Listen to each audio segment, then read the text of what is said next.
Looks for like recording. So again, thank you all for joining us today. I imagine we'll have a couple of attendees sign up along the way. And so we want to thank our speakers for joining us through this about 90-minute program, or no more than 90 minutes, because I will serve as timekeeper. And just with any of our events, we couldn't do it without our sponsors. And so you can kind of see their logos right here. My right, your left. I'm not even sure anymore. The new Zoom normal, we're disoriented a little bit. But BP Cherry Point has been our series sponsor for the last number of years. US Bank was actually the series sponsor prior to them. And US Bank has sponsored this State of the City and County for the last number of years. And of course, Puget Sound Energy also sponsoring today's event. We want to thank our speakers. Of course, this is the first time for both Mayor Seth Fleetwood and County Exec Satpal Sidhu. So it's certainly an interesting year to kind of start this off with, but I appreciate both of you joining us today. And because it is 2020 and everything COVID pandemic related, we invited Watkin County Health Department Director Erika Lautenbach to join us as well. So thanks to the three of you for being here. Just like we do traditionally with any of our speaker series and many of our events, we want to acknowledge some of our sponsors and give them the opportunity to say welcome and hello. So I would want to introduce Pam Brady to the screen. Pam, if you can, there we go. Yep. And so thanks for being our series sponsor for the fun and crazy year of 2020, and of course the last couple of years too. So the floor is yours. Thank you. Yeah, I appreciate that, Guy, and we just appreciate the chance to be a part of the sponsorship program that the Chamber has offered businesses like ours. You know, this event in particular happens to be one of my favorites for the year because it is just a great opportunity to get firsthand information from our elected officials. And, you know, especially in a season like this when we're really thinking about our elected representatives, I just can't emphasize enough how important it is to stay connected and engaged, especially locally where the decisions that are made on a local level have such direct impact on each of us, our businesses, our families, our community. So I'm really looking forward to hearing from our two elected officials today. We appreciate the chance to sponsor this event and to support the Chamber. You know, BP is, well, we're about to have our 50th birthday at Cherry Point next year. BP Cherry Point, or Cherry Point Refinery, has been there for 49 years. So it's been great to be a part of this community. BP has made some really bold announcements in 2020 that I think are really exciting for the future of our company. We have announced that we are going to transition from being known as an international oil company to an integrated energy company, and we're making some bold strides in the area of renewables and energy diversification in a way that I think many people in our community will really appreciate. We'll be significantly scaling up our investment in low carbon, 10 times over what we currently do. We're currently at about $500 million a year. We're going to spend about $5 billion by the year 2030 in low carbon investments. You know, that means that there is all kinds of interesting opportunities for BP assets around the world, and we're really excited at Cherry Point to figure out how we can be a part of this energy transition as well. So with that, I don't want to stand in the way of what will undoubtedly be great information shared today, but just to say thank you, and I can't wait till we can all meet in person. But Guy, we just appreciate the Chamber for having events like this online because this will help us keep connected as we get through this COVID business together. So thank you. Thank you, Pam. So in keeping with tradition of everything 2020 with the last 7 months, we're going to try to share my screen in a video. So US Bank unfortunately had a scheduling conflict where they weren't able to attend today. I don't see it, so that's awesome. Well, I'm going to play it in hopes that you can hear the audio. And so this is Troy from US Bank. Good afternoon, everyone. My name is Troy Beekler, and I am a district manager for US Bank, covering Whatcom and Skagit counties. I would like to quickly thank everyone in attendance, particularly our elected officials, Mayor Seth Fleetwood, and County Executive Satpal Sidhu. US Bank is proud to sponsor this event now for the 5th year.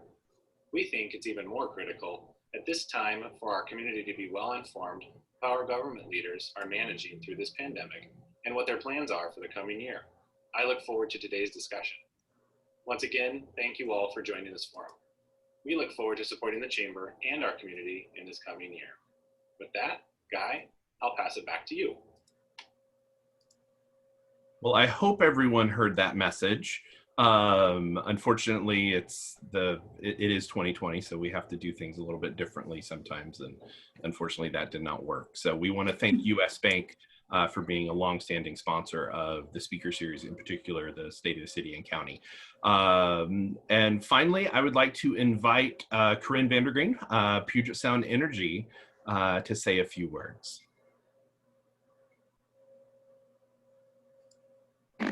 Good afternoon.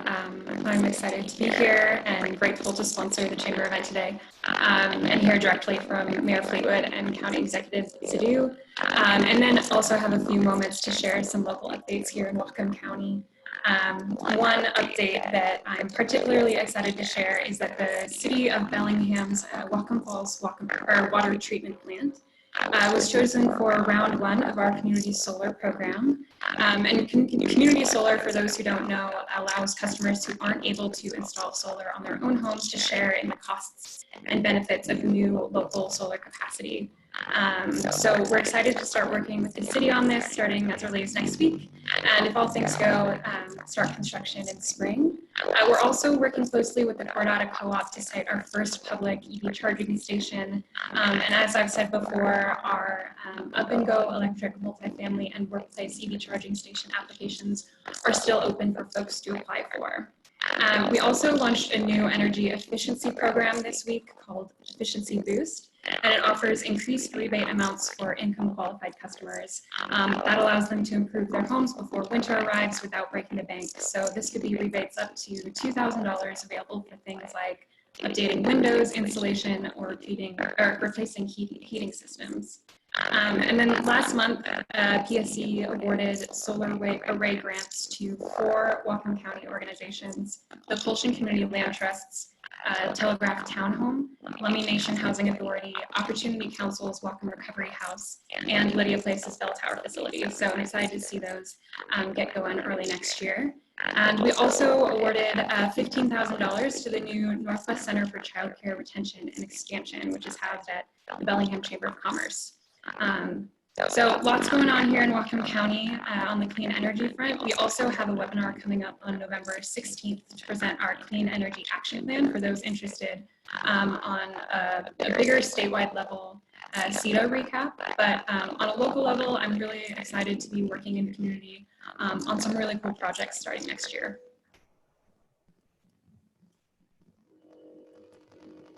Thank you, Corinne. Even though it did sound like you may have had a Star Wars character next to you trying to translate, I think everyone was able to understand you, at least I was. So thank you so much for being here. I am going to switch Pam and Corinne back to attendees. So it's just the 4 of us on screen.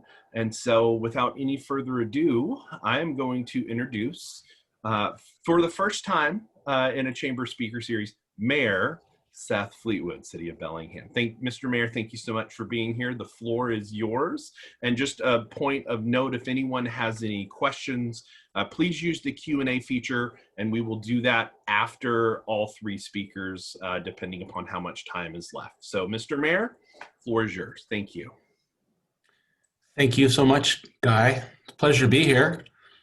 And I envisioned doing this once upon a time. I guess we'd all be sitting. Where did you used to do this? Was it at Northwood? We've done them at Northwood. We've done them at the Country Club. We've done them at 4 Points. I think we've done them at the Silver Reef Okay. All Typically, over. this event is, no, I think we've done this event multiple places. So who knows?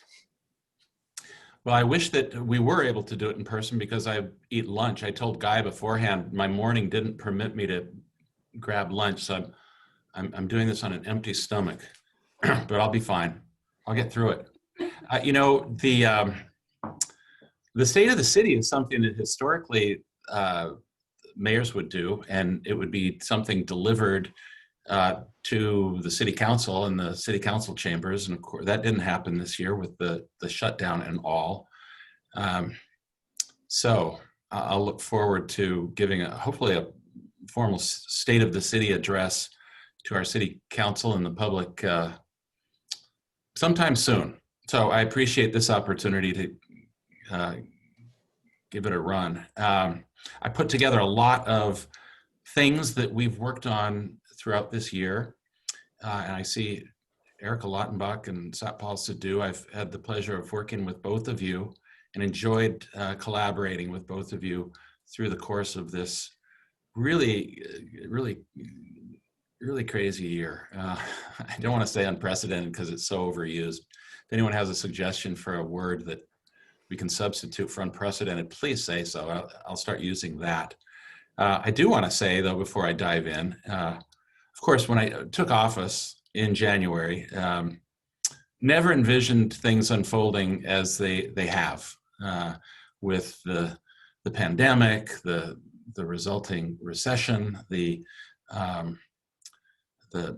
social unrest that we've seen. And we all sort of went into emergency response mode. All the people that I work with at the city, I know it's the same in all of the departments. Probably, frankly, realistically, all organizations have been in some form of emergency response throughout this year. And it's changed things. Obviously, completely different than what I'd envisioned 1 year ago at this time when we were just finishing up the campaign and getting ready for Election Day. But I do just want to make the briefest comment about my outlook as it relates to our community. I see this experience, which has been, without question, tragic in many respects. But I also see it as something that is probably going to be a catalyst, frankly, to what I'm hopeful is going to be a better future. It's just underscored so many things, including long-standing inequities in our society around race, around economics, and I'm confident that we're going to come out of this with a greater commitment to creating a more equitable, progress-oriented, sustainable future. I really believe that. I think when we get a vaccine, which is going to come, when we have hopefully a 2021, which I'm hopeful is going to have a more coherent national protocol around safety. And as vaccines are distributed, I think that we're going to see ourselves coming out of this. I envision another federal stimulus. It's absolutely assured. It seems to me that the politics are going to require that is delivered. I think we're going to have paycheck protection infusion again. I think we're going to have a new infusion of employment security benefits. Hopefully some money is available for municipalities. And by this time next year, I think we're going to be moving forward. And we live in the Pacific Northwest, a very popular region, which is going to see people continuing to move here. I think the dynamics are such that we could still have a very hopeful, positive 2020s. I think it's going to be an important, consequential decade. And you can imagine when we do fully come out of this, a lot of people are going to be giddy. And I look forward to that day. Lots of challenges and uncertainties certainly at our forefront in the near term. And I'd like to just highlight a few of the highlights from this year. Obviously, it began with the emergence and the specter of this pandemic. And it sort of probably typified the experience for Erika and Satpal and I and all of us in January and February as we saw this just emerging reality. March, of course, we issued local health emergencies. I declared mine on the 12th. I think Executive Sidhu declared his shortly before that. We went into emergency response system, closed a lot of the city facilities, some of which remain closed to this day. Lots of restrictions placed on how staff went around about doing their work. Hundreds of employees worked from home. And of course, as you can imagine, this imposed a significant increased workload on our IT departments and our HR departments. They did amazing work in responding to this new work reality. I, through emergency order, in an effort to be compliant with health protocols, canceled a lot of city-sponsored events and activities. Originally, it was through August 31st. You remember that period of time back in April when we thought we could just get to the summer, maybe everything will emerge and we'll have this happy new day. Of course, things got worse initially. So we canceled events through the end of this year. I'll be reviewing that, of course. I joined with a lot of our jurisdictional partners, including, importantly, county executive and the health department and the sheriff's office, among others, to stand up a unified command that was the jurisdictional entity that was responding to this emergency. That was staffed at the Emergency Operations Center with initially dozens of people from our own city staff. While most have returned to their jobs, we still have a number of very important people there that are deployed in working on the pandemic. It's required all sorts of extensive public services and communication needs. One of the things that a number of our department heads have voiced to me that this year, they've never seen anything like it just as far as workload goes, the increase. Our communications director said she's worked on putting out more press releases in the last 6 months than she has in her entire career, just as an example. The requirements for service help in our IT department that helps serve the entire Bellingham staff, which is made up of, I think we're at 882 full-time employees, have had to really show up and do things in new ways. So our communications folks have had to put out lots of communications about when and where and how to use masks, how to use our parks and trails, working with our parks director, and how to do that in healthy ways, how to access CARES Act grant. Lots of the calls amongst the mayors and our county executive and related staff are spending a lot of time just trying to understand how to utilize appropriately CARES Act money. It's confusing. It comes with a lot of strings attached. We've had to adjust how to participate in online public meetings. I still, interestingly enough, when I imagine in my mind the coming council meeting, I still find myself in the council chambers. I don't know if it's that way with you, Executive Sidhu, but I envision I'm still adjusting to the reality of Zoom meetings. We've had to adjust to how we operate municipal court proceedings. I think just very soon, trials are going to start again. We haven't had trials. It's been a lot of load in the city's municipal prosecutor's office. Things just building up. Hopefully we'll be able to work on addressing a lot of that. And of course, there have been all kinds of facility closures at Arnie Hanna Aquatic Center for a long time. That's opened up again. We've had closures at the museums, at the library, and fortunately, we've got some systems at the library that allow people to go back certain times and dates. We still have curbside services at our library. We've been addressing a lot of issues relating to special populations in our community, especially those experiencing homelessness. We've entered into lease agreements with what we call the Byron Street Motel facility. It was the former Motel 6 for standing up isolation and quarantine facilities. We've moved the Lighthouse Mission Drop-In Center that was on Holly Street initially to Bellingham High School. And we're very grateful for Bellingham High School to show up when we needed and had a real emergency. We've since then, because they needed to get the school back, we've switched it over and entered into a lease at the public market space on Cornwall, which is now known as the base camp. These are just some of the vital facilities that help protect people during this period of time. We've taken a lot of steps proactively to deal with local businesses and organizations. We've worked with our small cities and the county to pool our CARES Act.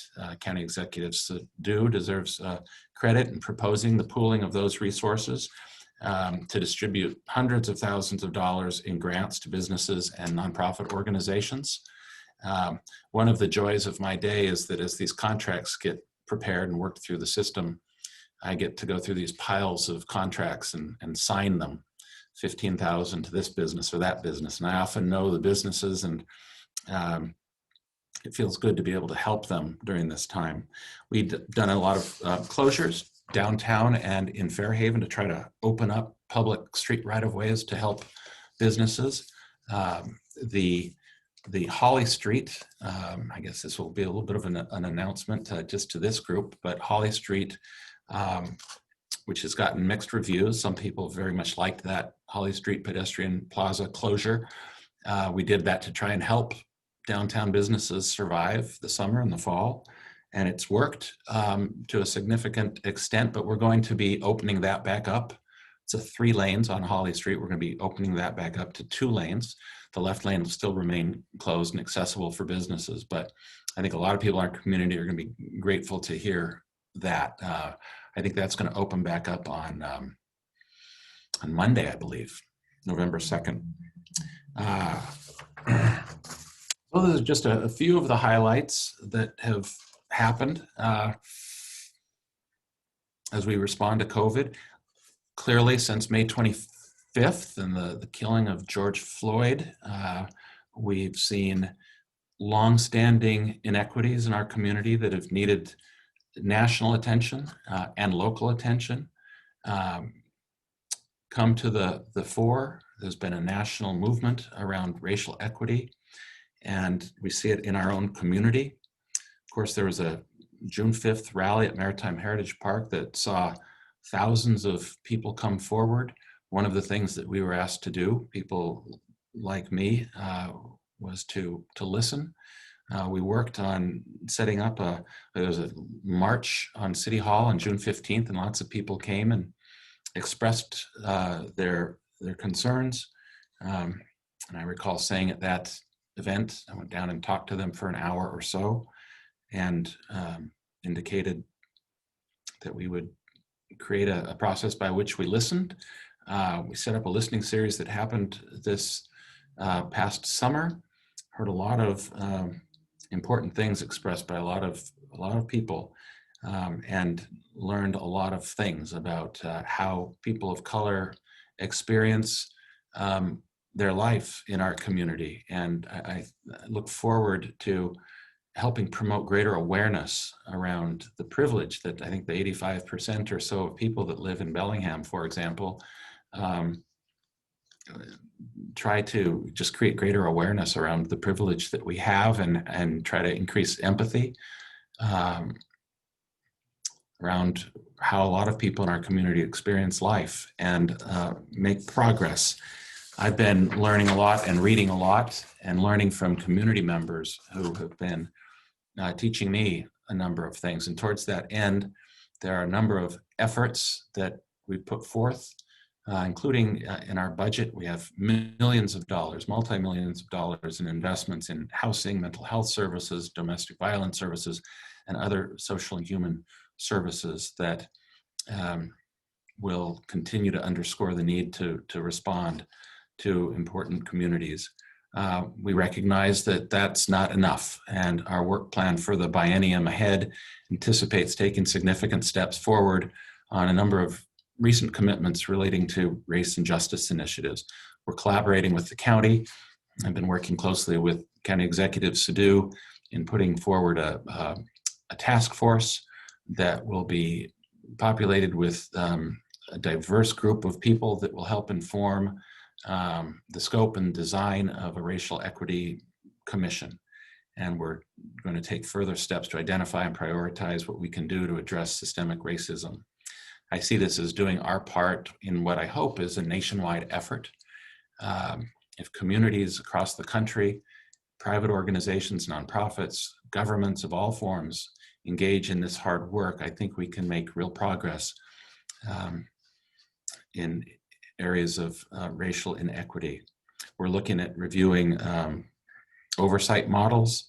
We're examining all kinds of practices around criminal justice, and we've, at the direction of our city council, we're working on a program that will work towards create an evolving unarmed 911 co-responder program. One of the things we've learned loud and clear from folks is that don't need uniformed police showing up to respond to lots of the needs that come in on 911 in our community. So we're going to be working on that. We put together a budget. We had a difficult challenge this year because revenues have been down. We've had to really tighten our belt in 2020. We're working on biennial budget planning right now. It's in the hands of council. By the end of this year, in December, we will vote on a budget for 21-22. And we're anticipating that our revenues will be down. They've been down about 8% or so this year. It's what we anticipate through the end of the year. Of course, we're hopeful that things will improve. We're anticipating things will improve a little bit in 21.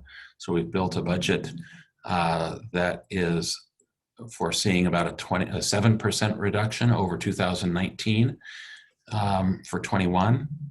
And our anticipation is that we'll have a very robust midterm supplemental budget process about a year from now, looking at the reality of things. It's really hard to predict what's going to happen and how quickly we're going to come out of this. So I put together a preliminary 2-year budget. It's a $664 million budget in total expenditures. Of that amount, about $172 million, or 26% of the budget, is general fund.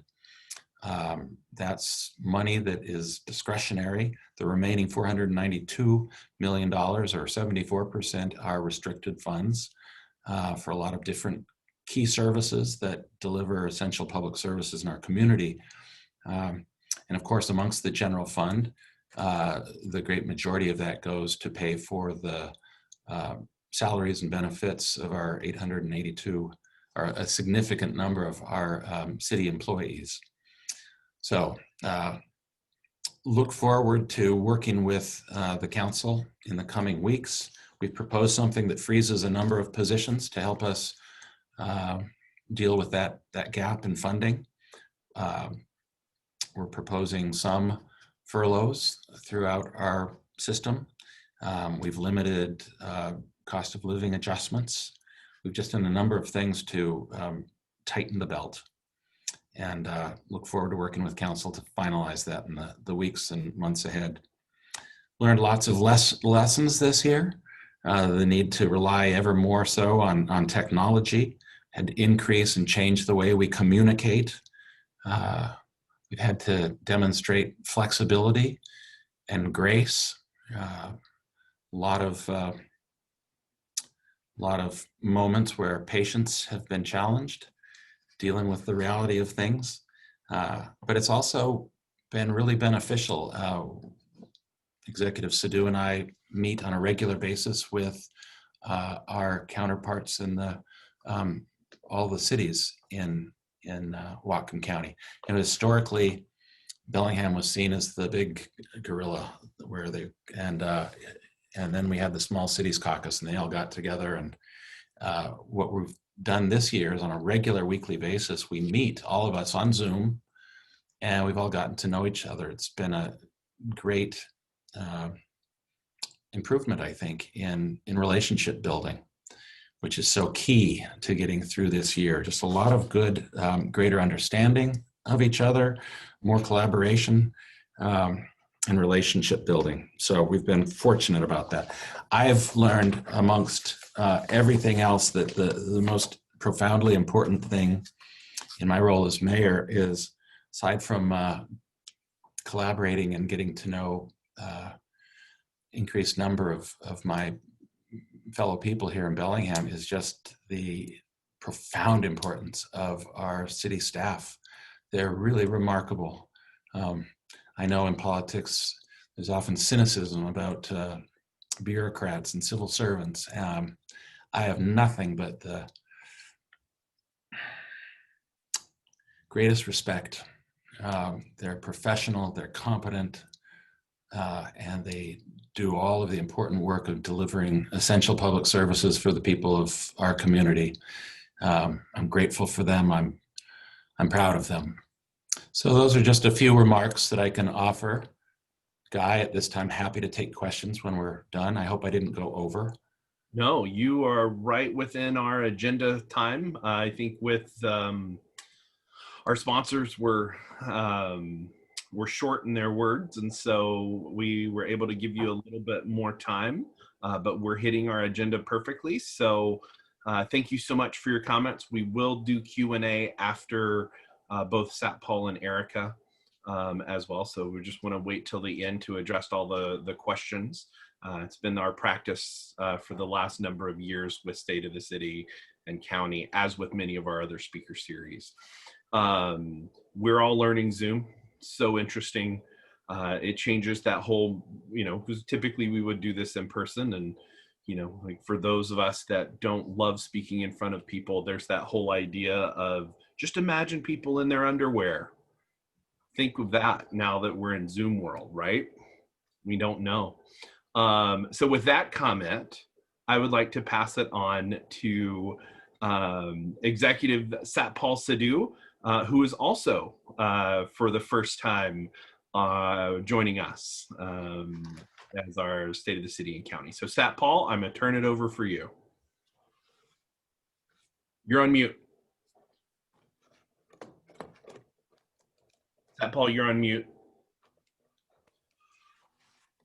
See, that's something you learn about Zoom.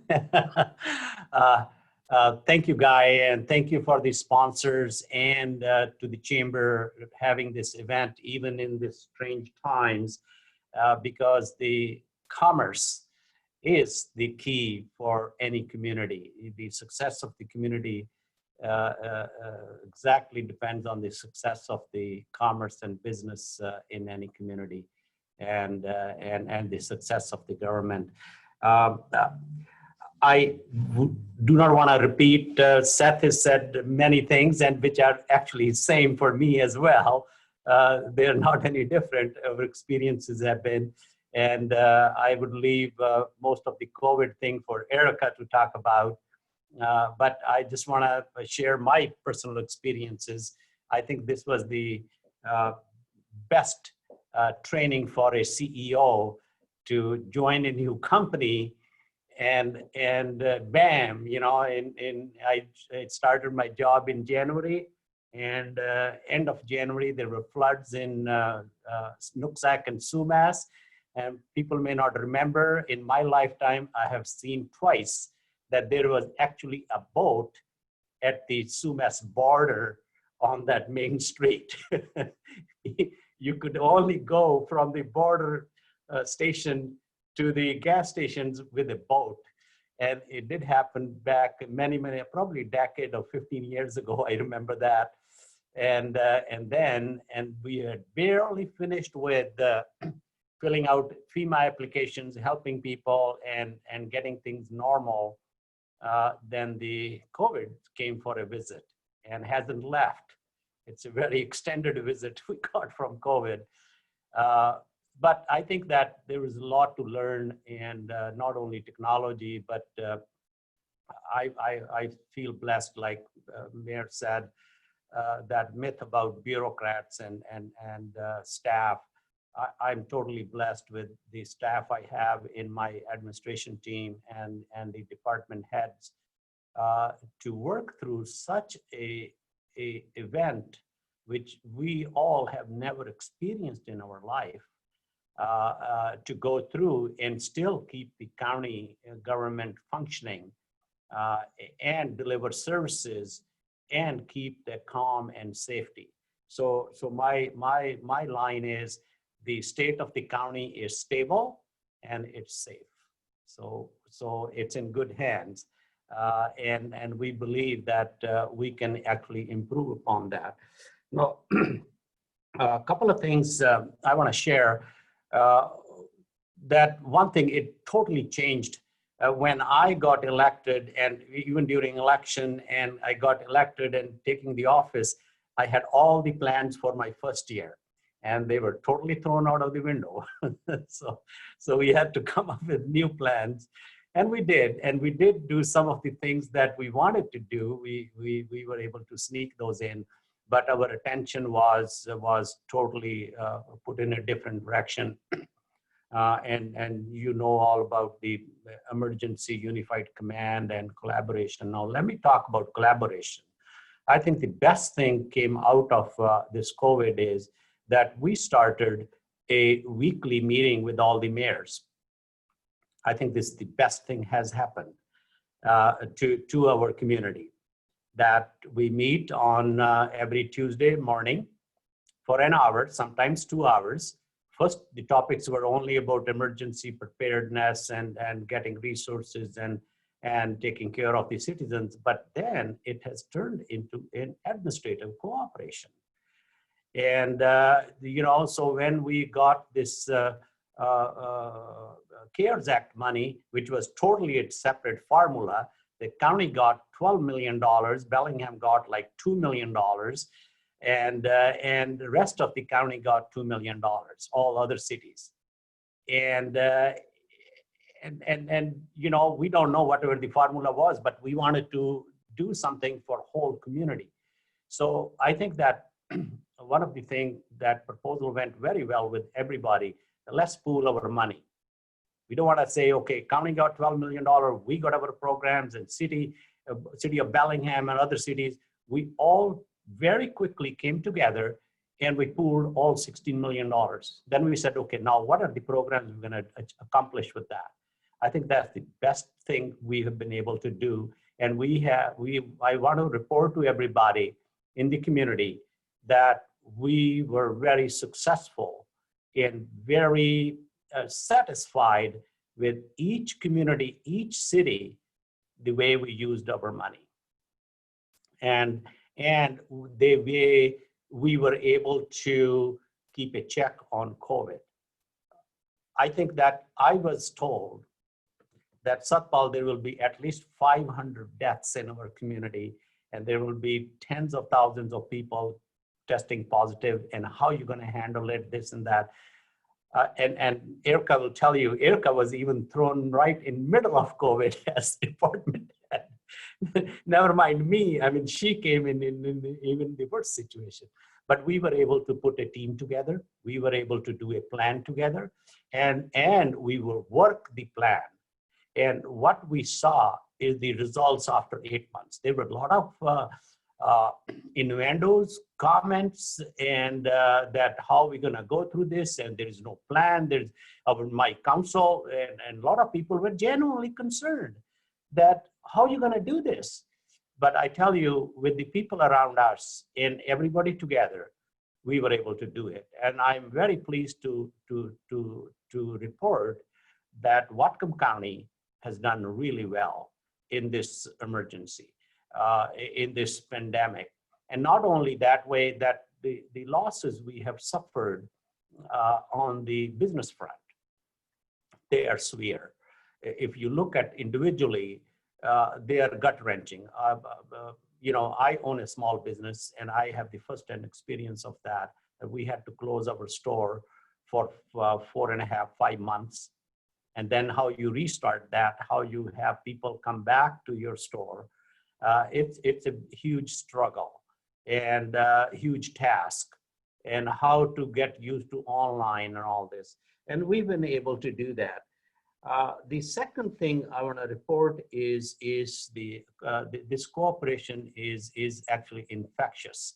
Sometimes these infections are good infections, like cooperation. And the first time in our county in the last 25 years that we have resource and Cherry Point industry working as a joint forum. The Cherry Point amendments, which was quite contentious, we have a letter signed by all the companies and the resources, not resources, I just say as a group of several environmental groups. I just don't want to complicate the things here, that all the environmental groups and they sent a joint letter, same letter signed by everybody. I keep saying it again and again because it's amazing that one single letter was sent with the recommendations to the Planning Commission, which approved that most of the recommendations, and those recommendations have come to the county council, and now everybody is sitting jointly on the same table and working through those. And I would say, venture to say we are 95% complete on those. It may take a little more time for some of the things, but that is amazing. That is amazing. That's how we should be, rather than being divided on different ideologies. Our problems are common. Our problems impact everybody the same way, like pandemic did. And we have solutions right among us. There's nobody else is gonna come and solve our problems, or nobody else has the knowledge to tell us what to do. We are the best resource if we put our minds and heads together. And that's exactly what we did. And I'm very pleased to report that our county is stable and safe.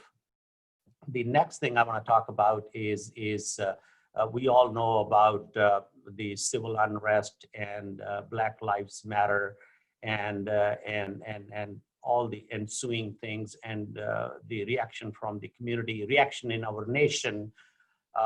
And I think Whatcom County has done really well in that respect also. I just presented the budget, first biennium budget, and we had a dip, and my council told me back in April that, Satpal, you have to cut the budget by 20%, because we were thinking of this doom and gloom. And we are thankful that the CARES Act dollars came not only to the county and government, but they came health department, and they came for the public as well. The PPP and the individual checks, they helped rebound a little bit in the economic terms. Long story short, at the end of the year, we are about 7% down on the sales tax, which was expected to be more like 15 to 20%. I think the big ticket items, like this is totally amazing. The housing market, in all this downturn, housing market is on fire. I mean, these are big ticket items. The automobile market has been fairly good. And so these big ticket items and other projects by the people, construction, have kept up at least our revenue. On the property tax side, also, we saw only 1.5% reduction in our April collection. The next collection we'll know on Monday, because that's the deadline for the property taxes. And we really hope that it will not be worse as what we expected. Sorry. So we presented a budget to the council with a lot of cuts and everything, but we have been able to retain all the jobs. We have, the jobs were frozen in March. Excuse me. And we have kept those frozen positions. There are about 22 positions frozen. And with that frozen positions, we didn't have to cut any other jobs and keep the level of service intact for all our departments. And the other thing I think I want to talk about, the three priorities which I presented to the council.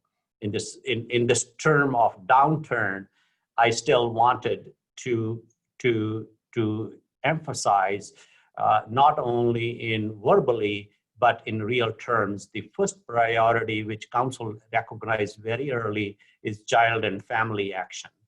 And we are putting $350,000 towards that over the next 2 years. And city is actually matching something very similar to that initiative. And we are working to form a task force. And then, maybe at some point of time, it may be a standalone function in the county. But right now, the health department will shepherd this program over next 2 years to provide services. We all know the first 1,000 days in a newborn's life are most critical. And that is one of our focus in that program.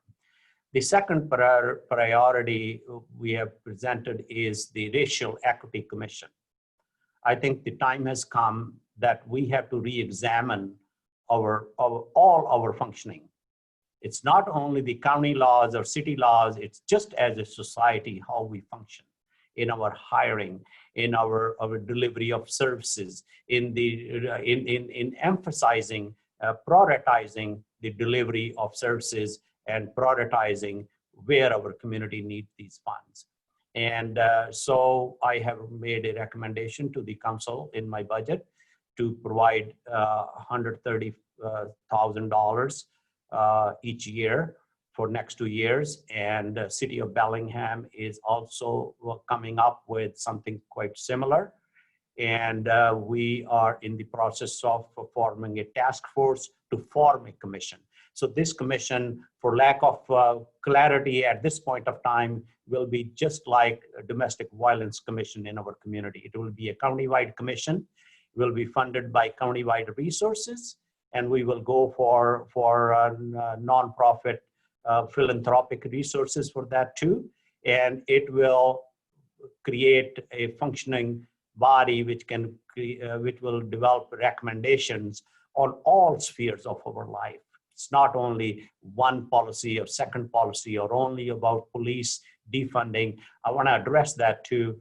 I think the Whatcom County in total, with all the cities, we are much more advanced on that, on this issue of what other communities are not, which are way behind.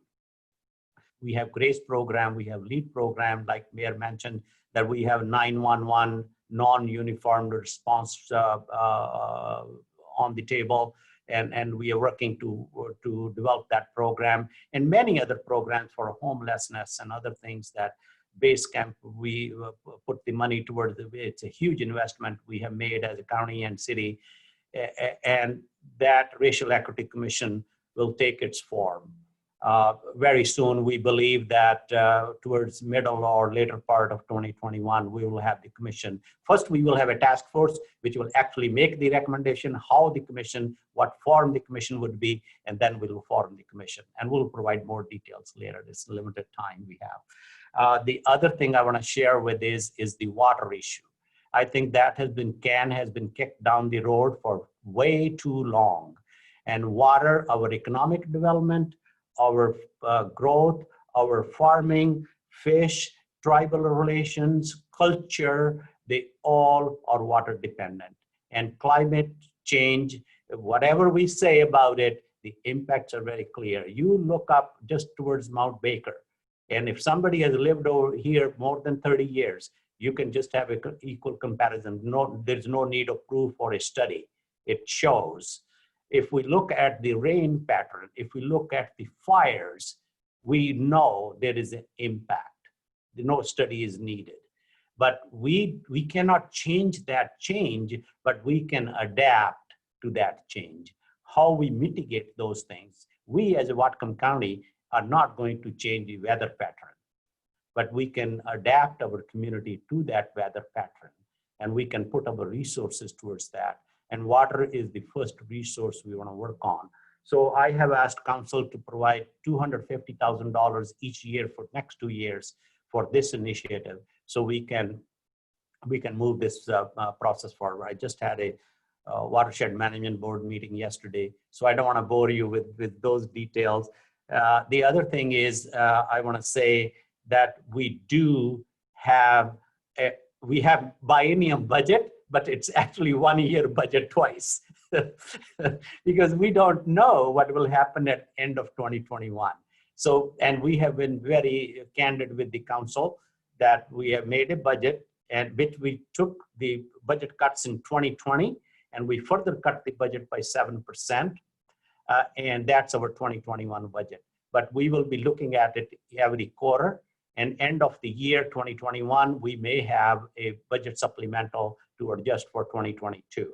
Hopefully there is a stimulus package, hopefully we get some more funding, and we will be able to adjust over things like this. So I will stop here. I welcome the questions at the end, and I hand it back to Guy.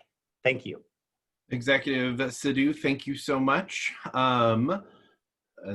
Let's pass the proverbial mic, the invisible podium in Rostam, to Watkin County Health Department Director Erika Lautenbach.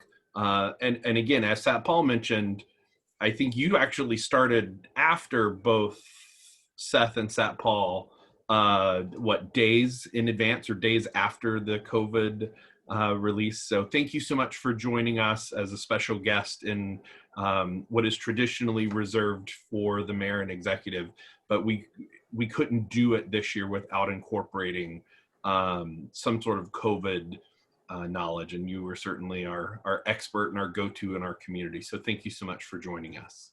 Thanks for having me, Guy. I have to say, as happy as I am to be here, I would like to be a participant next year. I'm hoping that we'll be at a place where I will not have to speak about COVID anymore. But that said, yes, our first case was March 10th, and my first day was March 18th. So this has been a wild ride, and nothing like what I expected when I applied for the job way back in November of last year, almost a year ago. So we're 8 months in, and you know, we had that first case in March, and now we're at almost 1,600 cases, 50 deaths, and over 80,000 tests in our community. So a lot has changed in those 8 months. And we've seen a number of peaks. We've seen shifts in the number of cases, first in early April, then in early July, and then once again in late September. And what we've been finding, because this whole experience is a learning opportunity for all of us, we knew so little when this started. And I would still say we know about 20% of what we really need to know to effectively fight this. The world does, but we know a lot more than we did when we first started. And what we found in Whatcom County is a few things over the last 8 months. The first is we have never reached a peak of over 80 per 100,000, which is still a very moderate range. When we're looking at places that are exploding, they're in the many hundreds to 1,000 per 100,000. So 80 per 100,000 is a really manageable way of working through this illness. When we moved to phase 2, we reached that 25 per 100,000 threshold. We've never dipped below that once again, but we have vacillated somewhere between 30 and 60, which is manageable. And I credit in large part to the willingness of our community to do the things that we know work. And there's so few things that work with COVID. You know, it's wearing a mask, it's not being around a lot of people, it's having social distance from people. And we are finding that people in this community are stepping up. And this is really hard because, you know, when we think about changing behaviors and making sacrifices for health, right? If I think about quitting smoking or starting a diet. It's really hard in the beginning and then it gets easier. This, not being around people, not socializing and seeing friends and family, this is against our nature as humans, and it will never get easier. In fact, it's harder and harder as time goes on. So I really want to highlight and emphasize how appreciative I am and our health department is and our community is that we're all stepping up, knowing that this is a really difficult time, but still doing the right things to make sure that we're protecting each other. And then I think the second key factor, and certainly a thanks to all of you that are participating, is we've had incredible partnerships with businesses, and businesses have really stepped up to make sure that they're doing all the right things to protect their staff and their customers. They're addressing cases immediately. They're partnering with the health department. And this work started to happen back in April when our Public Health Advisory Board recognized that we needed to make sure that in order to get through this, that we were supporting businesses. And the Public Health Advisory Board requested that our county council / health board develop a task force for employer support. And, through that process, I met Guy and I met the other chamber leaders. I've actually seen Guy in person one time. We had a cocktail together, and that was lovely to actually be in person with someone. And we've really built these relationships. And from that employer support task force, we had 140 business leaders from 18 different sectors. They gave us a lot of really good feedback about how we as a health department can be better partners, how we can do our work better and make sure that they feel supported. And we developed with the chambers and the Regional Economic Partnership and the tourism boards our Safer, Stronger Together campaign, which provided uniform, consistent health department endorsed materials for businesses who were often just trying to keep the doors open and didn't have the resources to design, graphically attractive and clear messaging about what they expected from their customers.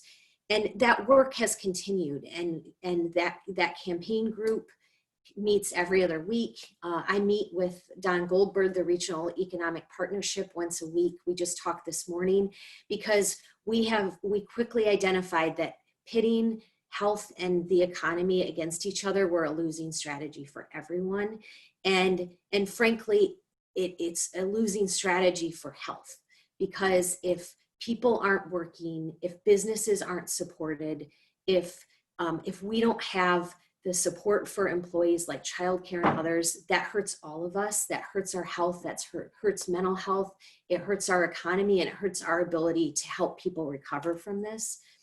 And that said, I want to share some of you we've worked with and talked with on the call, but we have a staff person who his entire role right now is to provide interpretation and technical assistance on all these various guidance documents that we're getting from the state and the federal government.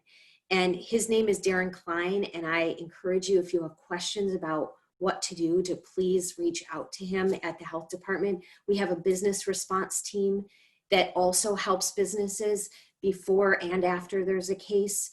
And I think it's worth sharing that this business response team since July has worked with almost 250 businesses, and less than 5% of those businesses have actually had what we consider epidemiologically an outbreak, because the businesses are so proactive and working really closely with us.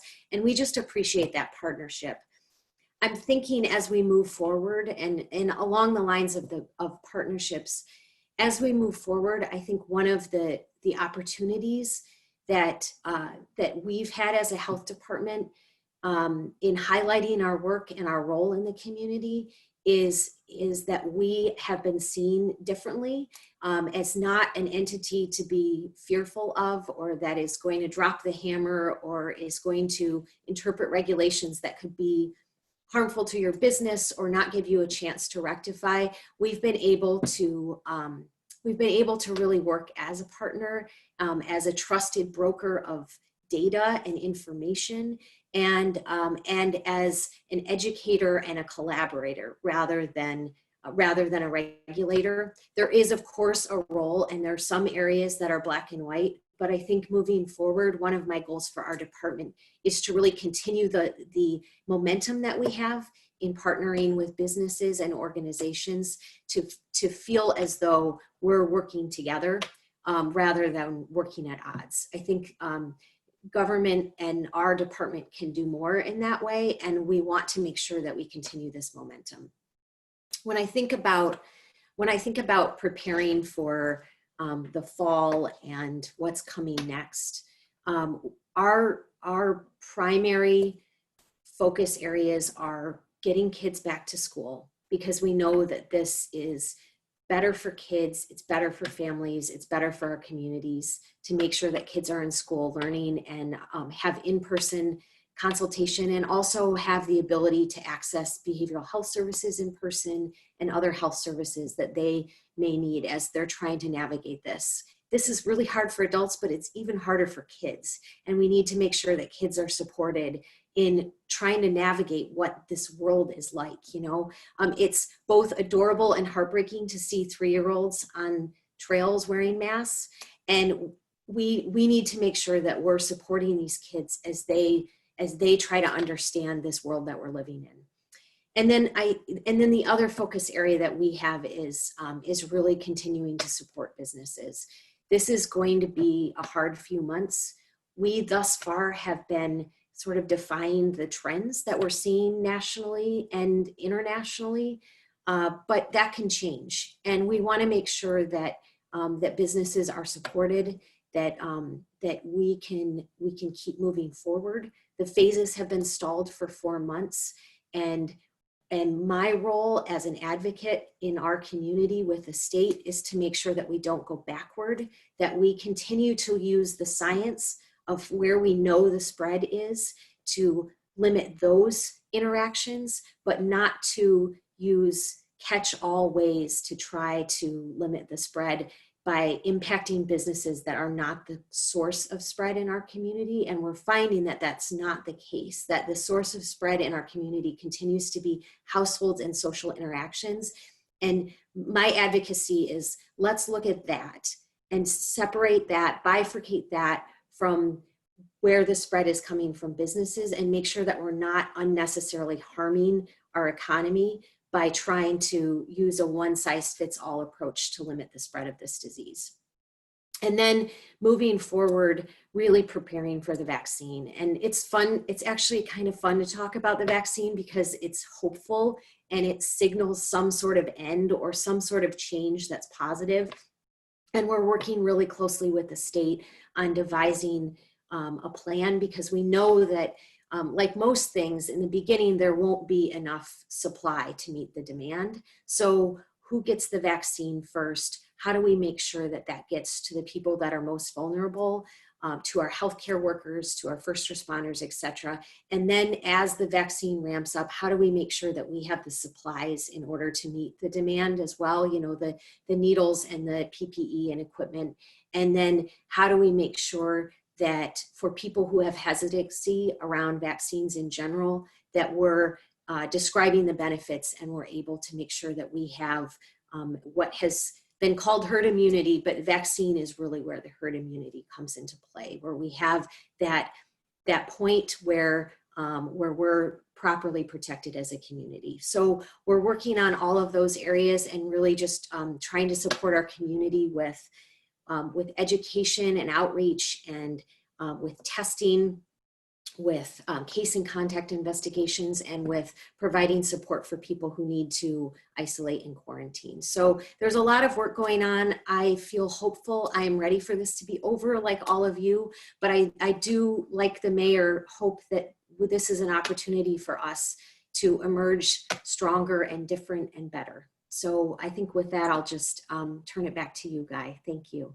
Erika, thank you so much. And to all three of you, again, thank you for joining us today. Before we open up into Q&A, which is another reminder for everyone, all of our attendees, we've got a couple of questions. So if you have questions, definitely put those into the Q&A portion now, but we're going to do a little bit of a chamber commercial because why would we not? And just to let everyone know, there was some mention on childcare. We're excited. Actually, Corinne from Puget Sound Energy mentioned this because they helped fund the Northwest Center for Childcare Retention and Expansion. It's a new program that we're working in collaboration with the Opportunity Council. So we're really excited on battling this issue. And this is a national issue. It's not just Whatcom County. Very similar, Seth mentioned housing. Housing is, I would say, at a crisis point in our community. And so it's good that that is on the city's radar, as is childcare. Both are what I would say workforce development issues right now. And so we are in the front line. I see Derek from Sustainable Connections is also on the attendee list. The Whatcom Housing Alliance, which is a program of Sustainable, or at least in conjunction with Sustainable, they're doing great work. And so happy to have the city as a partner in the housing solution, as well as everyone as a partner for this childcare crisis solution. This afternoon, so we are doing this live Friday, October 30th. Tomorrow's Halloween, which I know Erika's probably like, oh goodness, we'll see how this works out. But the chambers from all around the county have put together Whatcom Trip or Treat. Some of you on the line or on the attendee list may actually be stops. So we thank you for your participation in that, to give our youth of the community a socially distanced, safe opportunity. And one of the things that I think we're getting to the point of, three of you all touched on it, is a chance to acknowledge and celebrate the things that we've done well. And so this year, just as the last 5 years, the Chamber is partnering with our Watkin Young Professional Program in the production of the top 7 under 40. And so we're just in the process of letting the final 7 know. And then early December, we'll have another virtual live event where we can celebrate those 7 young professionals in our community. And this year, they are some amazing individuals. So we're happy to celebrate them. And then released in early 2021, but we're gonna start a lot of the work on it now, is Toast of the Town. And so this is the first kind of public announcement for this new program. Hopefully, as Erika mentioned, this will be a one-time thing, but it's a recognition of community resiliency. And so we're going to choose 7 businesses, people, and nonprofits, organizations that are doing some amazing things during this year, this tough year that we're all facing.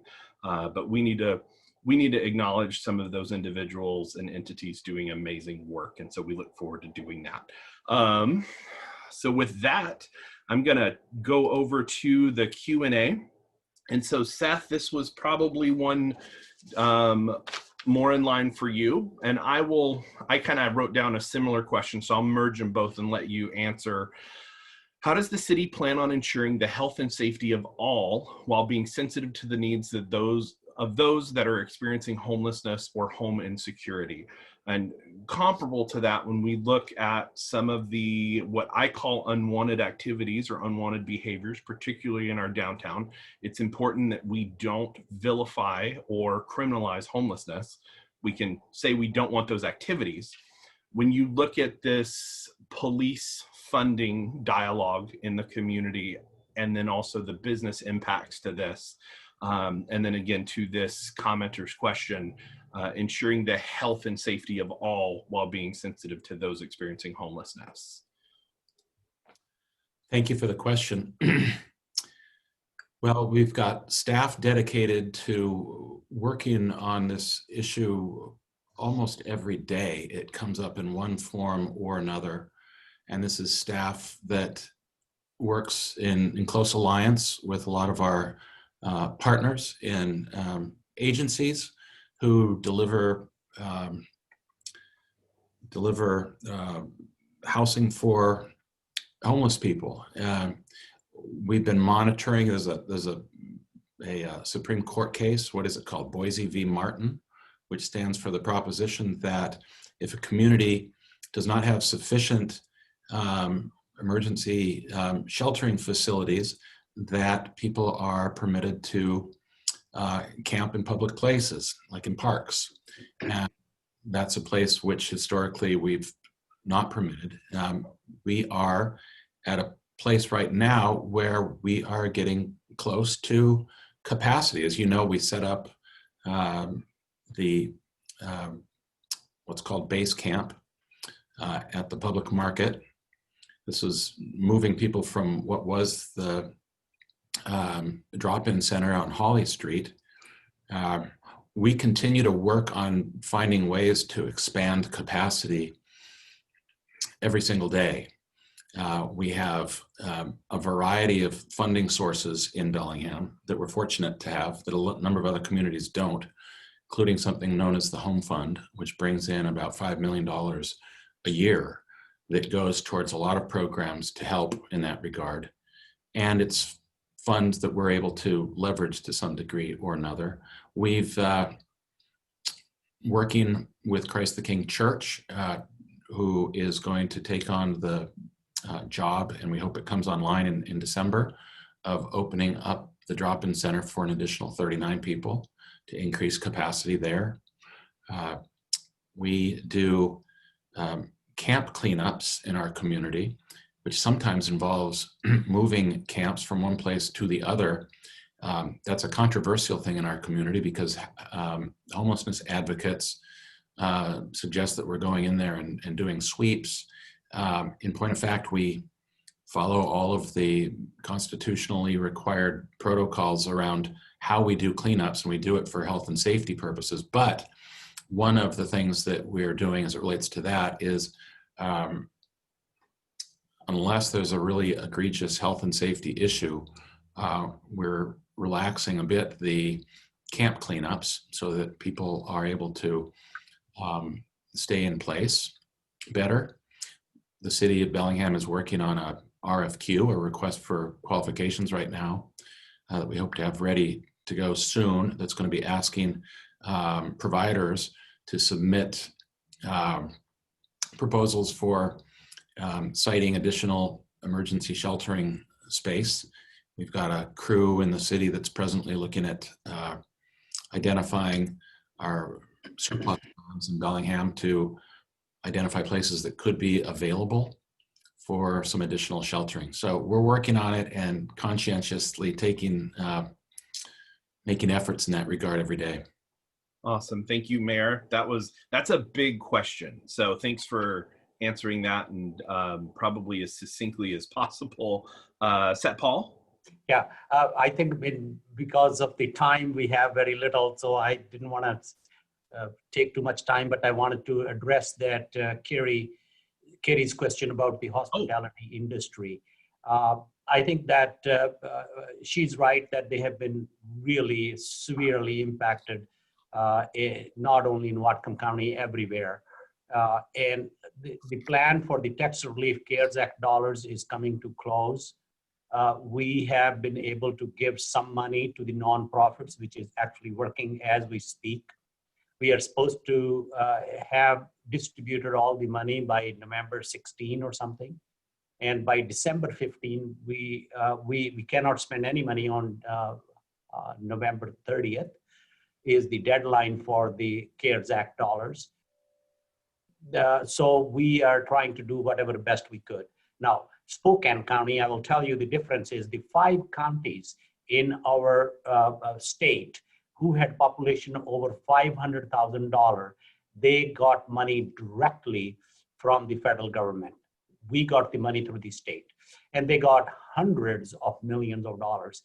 I'm talking about like Spokane County got about 156 million, like King County, Pierce and Thurston, not Thurston, maybe it was Snohomish.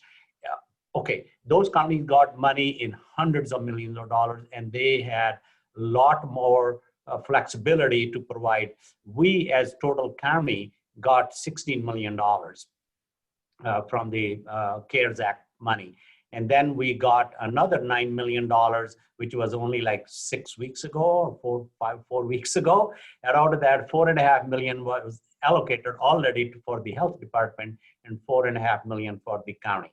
So we don't think that we will be able to do anything for the from the current CARES Act dollars. But if there's a new stimulus, we will definitely try to do that. And we would welcome if there are ideas about the programs from the hospitality industry that you should be able to do this. Mind you, there are going to be limited money, and we should spend the dollars where the impact is the most. And I will say that the city of Bellingham did produce a food and beverage specific grant. I think that was limited to downtown in Fairhaven, but definitely targeting the industry. I think where Carrie's business is at, that might not have been helpful, but I don't know exactly. That's probably a question for maybe Tara at City Hall versus maybe even Seth. So next up, I want to honor the earlier questions. And so Lance of AGC, nearly all the COVID deaths in Watcom have been our elderly and compromised communities. For COVID action plans, would it be more realistic to base action plans on those under the age of 70 and have the stronger action restrictions for the older compromised groups and less stringent plans for younger, healthier members of the community? This could get more businesses and schools opened and to enhance pulling Watcom out of this economic and mental health crisis we have now. That's probably more directed, I would say, for Erika.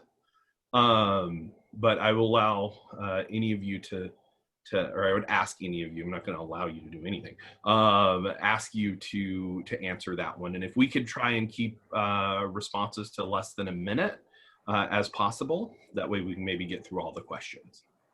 Sure, I can take a stab at this. And, I think the challenge is no one in our community is an island. And so, for example, when we saw that really tragic outbreak at the long-term care facility, it's younger people mixing with people who are compromised. So if we have different standards and restrictions for different groups of people, it's not to say that we can contain it within that age range.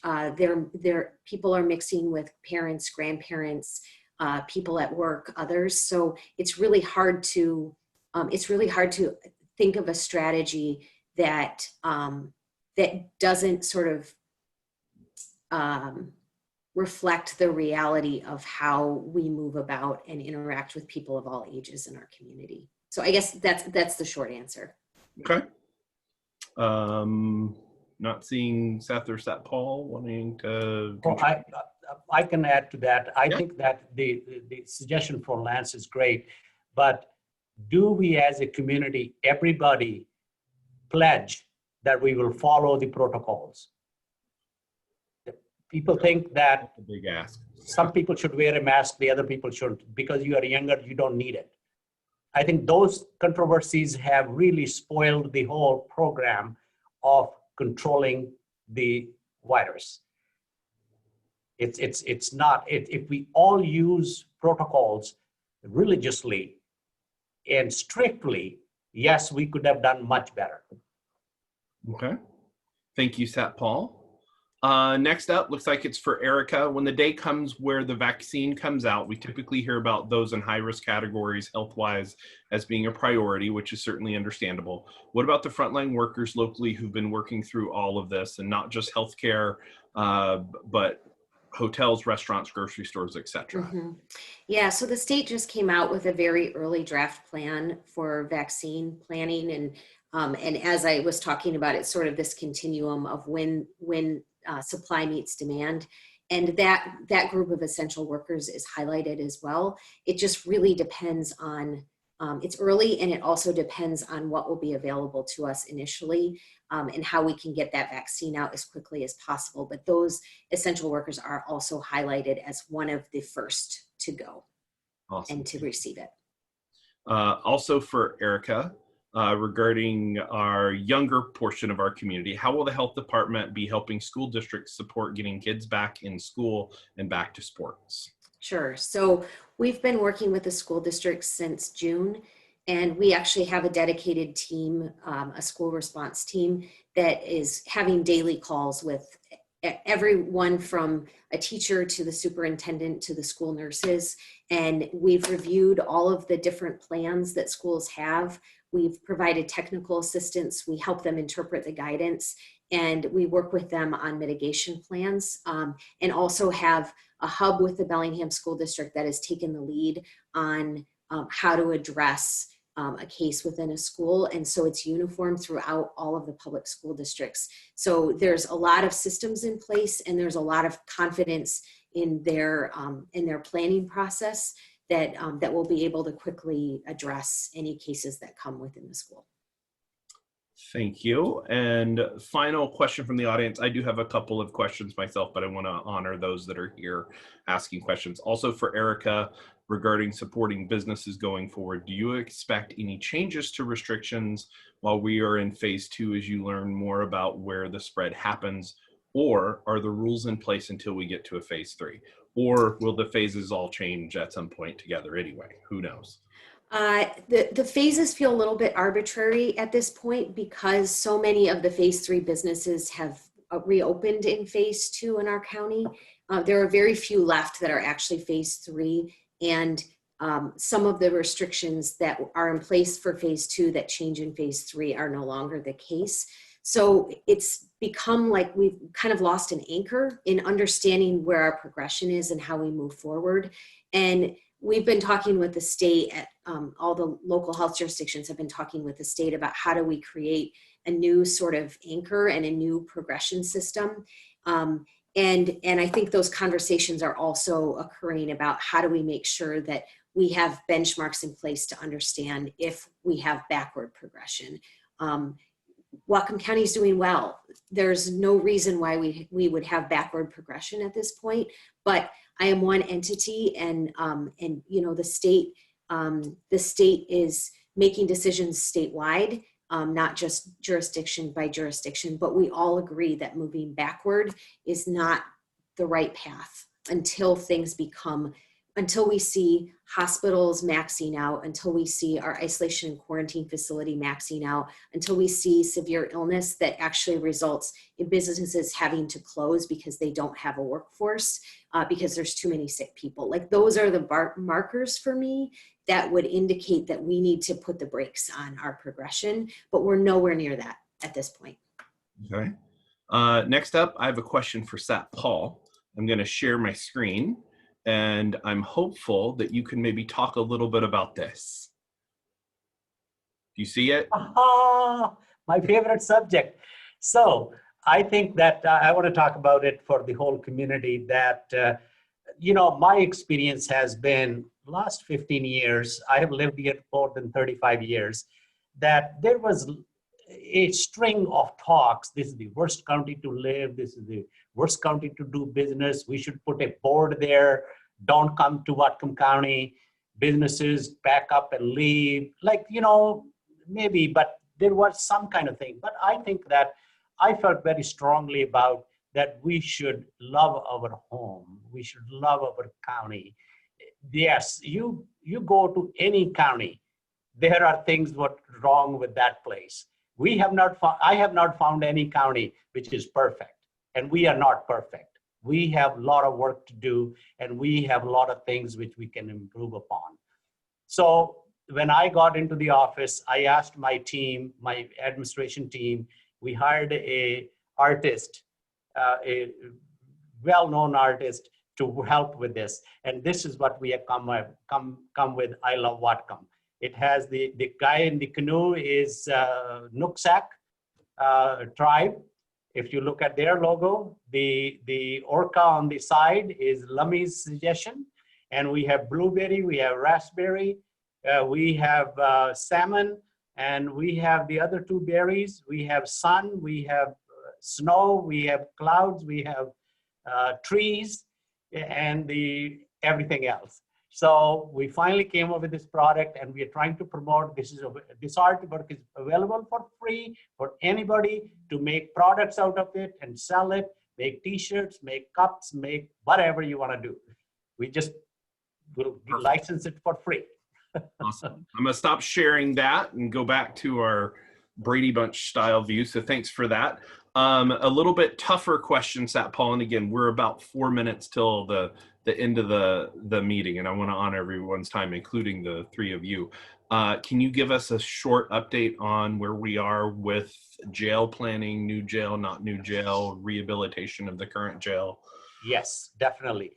So we just sent a letter out last week to all the stakeholder advisory committee members and everybody. I think I probably sent it to the press also. I'll check that because I wanted to be in the press. Now, there have been some rumors that the money was put $95 million on our capital improvement plan. This is just a placeholder. It has been on the capital improvement plan for last 20 years. We do need to replace that facility with something better. We will end up spending more than $40 million on fixing the current jail, and we'll still have a clunker. Will not have a resolution of the smoke mitigation and many other things. So I don't want to dwell on that. What is our plan?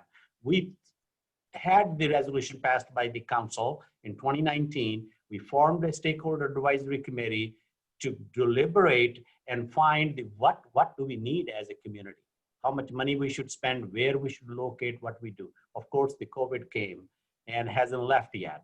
So we are not able to do anything. So we have not done anything on that subject.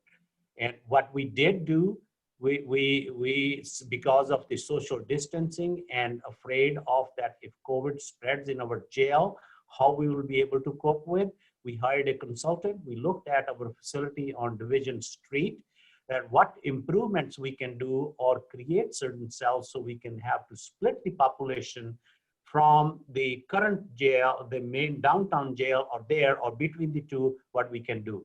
We looked at certain possibilities, very expensive to come and retrofit, and we have not taken any action. But the threat still remains. We have talked to Skagit County, we have talked to other places, in case something happens, that we have some kind of emergency plan to take our people who are incarcerated to different facilities. I would like to revive that stakeholder advisory committee back into action in the new year, if the circumstances permit, and start the community dialogue to come up with that, and then see what we can do. But at the same time, I am hopeful that if there is an infrastructure stimulus, we wanted to put it on our capital improvement plan, because if it is not on the plan, it's very hard to apply for stimulus funds for that. So we wanted to keep it on there, and maybe because the stimulus plan will be for 3 to 5 years for infrastructure stimulus, and then we can make that eligible. We have also prepared for several other plans in our county. So that's quick answer for that. I know, and that was a huge question to throw at you, like 3 minutes to go. So we are at time. My final question was to get each of you to kind of guess when we would be back to a normal, but I see Dave Gallagher from the Herald still on, so I don't want that hitting the paper, and I don't think the three of you really want to guess that either. So I'll guess it, June 30th. June 30th? Next year. Oh, 2021. We're kind of back as normal. Okay. Yep. All right. I'll ask Dave not to print that in the Herald, but we'll keep that one in mind. So thank you all the attendees for joining us today. Mayor Seth Fleetwood, County Executive Satpal Sidhu, and Health Department Director Erika Lautenbach. Thank you so much for giving 90 plus minutes of your time to us today. The Chamber is here working in collaboration with our elected officials and our cities and municipalities and governments to make sure that business voice is heard. And part of the solution. We would not be possible without these three entities right here, BP Cherry Point, US Bank, Puget Sound Energy. Thanks so much for sponsoring today. And I hope everyone has a very safe, socially distanced, spooky Halloween. And with that, I'll give everyone's day back. So thank you so much for joining me and joining the Chamber today. So have a wonderful, wonderful day. Thank you. Thank you, everybody. Take care.